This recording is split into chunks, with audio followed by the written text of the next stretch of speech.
Today we're taking a look at one of the newest Taylor models to be introduced in their 100 series line. The Grand Pacific has finally made it, so we're going to tell you all about it. Stick around.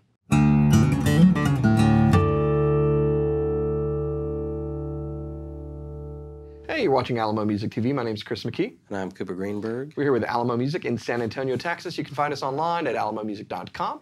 If you're new to our channel, please subscribe, turn on notifications, like our videos. If you want to support the channel, visit our spring store link below for custom swag and check out our podcast. It's called the Fretboard Confessional.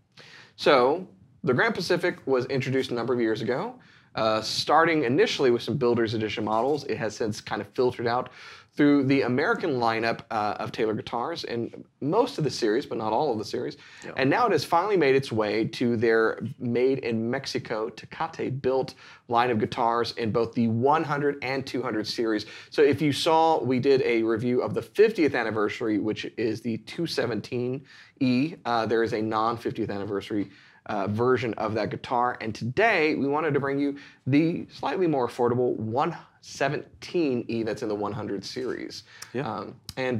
There it is. There it is. Yeah, there's the most popular Grand Pacific models, I think, are probably 517, 717. This visually looks pretty similar to like what was the 317, which I think is not around anymore. Yeah, I can't keep up. But real basic, real straight up. There are some changes to the 100 series and 200 series that we kind of alluded to before. But I think with all the tops on these, they like do a jump scare on them. Because I think they call it terrified spruce. You know, what's funny is I accidentally, years ago when they first started doing torrefied, I posted something on Facebook of torrefied and spell check was like terrified. And then Aaron Dablow from Taylor was like, boy, that's one, you know, really spooky top or something. Well, you know, when people say I got scared half to death, it ages it. It does age it. Like, you know, I got scared half to death. I'm aged now, just like the terrified spruce. Torrefied, actually, which I think is a great kind of, you know, upgrade to the 100 and 200 series we talked a lot about on the last video when we did the 217, but it's a good looking top. I mean, nice coloration on there, brings out the grain nicely and gives you a little bit of a played-in kind of sound and feel. And then, like other 100 series, this is layered sapele. Layered sapele back and sides. Now, is that a maple neck? It is. Maple neck, just like my Strat. And it is just like your Strat. Just like my Strat.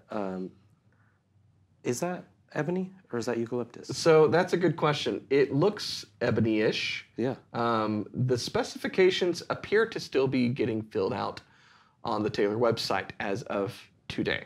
So I couldn't tell you with certainty. I think it may be eucalyptus. I know they're going to be doing more and more with eucalyptus, so it totally makes sense. It is solid wood. So that's a good that's thing. Dark. So this model, we kind of talked about with the 217, also has C-class bracing. That this body shape was what instigated V-class bracing, or at least what Andy initially was testing it with. But that's not being used in the Tecate line, I think, for the reasons regarding the layered back and side, something to that effect. So they've gone with C-class, where it's more open, gives you a big sound. Of that paired with the torrefied top gives you a nice played-in sound. What I'm really excited about, though, is just that this body shape is there, and it does sound very different from what the 110 was, which was your traditional round shoulder or square shoulder dreadnought shape that Taylor's had for a number of years. And quite frankly, even though it's a really good guitar, it did not sell near as well in our store or I think anywhere else as the Grand Auditoriums did. Yeah. I venture to say that the Grand Auditoriums will probably continue to outsell this. This is not going to be available with a cutaway pretty much ever on any GP has been the message. Which I'm fine with. I think slope shoulder dreadnoughts with cutaways, if you're listening, Gibson, look a little goofy. That's just my opinion, and it's the right one. That's true. Yeah. I mean, who is this guitar for? Great question. It's one of the things that was surprising on this guitar to me is that it's strung with light gauge strings. Yeah. I think generally what we've seen is that the bigger sized guitars, with a few exceptions, usually get medium gauge strings. So I think they've done that because this is geared towards someone who might be a pro who's out playing like coffee shop gigs and wants something that's maybe a less precious guitar to take, or it's the finest guitar someone can afford. And really, the current price on this is $899. At that price, an acoustic electric solid wood guitar with a really nice structured bag that is built as well as these are, it's a really good deal. Yeah. And I, thinking back 24 years when I was shopping acoustic guitars, this would have definitely been a great option, particularly if you play a lot of strumming and flat picking things. If you play fingerstyle stuff, the GA may be better suited, even though this will do that. Yeah. One of the things I liked when they were introducing the Grand Pacifics, Andy was just calling it the GP, and he's like, we could just call it the general purpose guitar. I don't think marketing went for that, but it is a really good, kind of all-around good acoustic guitar. Yeah. And unlike a lot of other $899 guitars, super playable right out of the box. I mean, that's kind of the biggest thing. The neck, the setup, everything. For a bigger guitar, it's really, really easy to play. Exactly what we see with the American-made Grand Pacifics. But, I mean, torrefied top gets a little closer to that kind of premium features of the American ones, which I think I really like. And otherwise, it's no frills, and it's nothing that you don't need, everything you do. ES2 pickup system and a gig bag, and it's ready to rock. Yeah, and it plays really well. It sounds really good. Let's take a listen.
All right, so there you have it. It's Taylor's 117E, everything you need, nothing you don't kind of thing.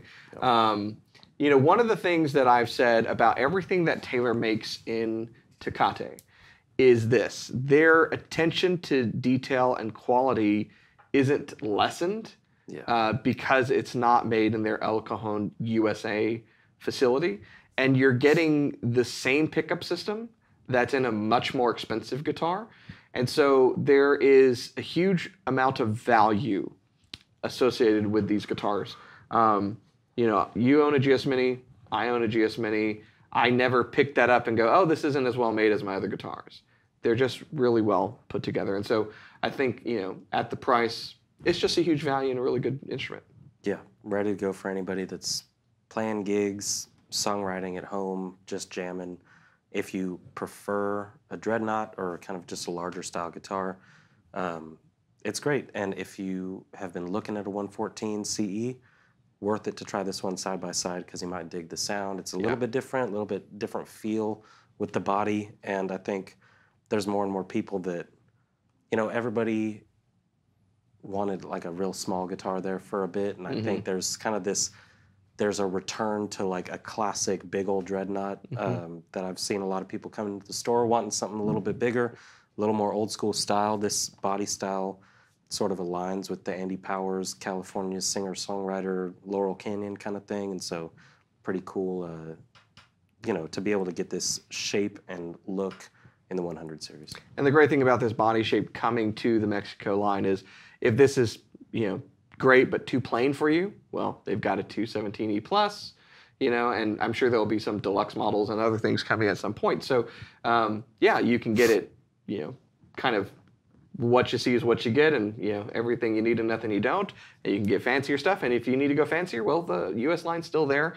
And the GP body has proven to be a great platform. We did that custom when we went out to the factory that currently hangs right by my desk where we have a bunch of I was going to say, we guitars. need to do a Grand Pacific, cheap versus expensive. For sure. Yeah. And that would be the guitar to compare because that's a huge cannon of a guitar. Yeah. But I've embraced this body shape since they introduced it. I have said on record that the 517 is one of my favorite Taylors. I don't currently own one. I still want one.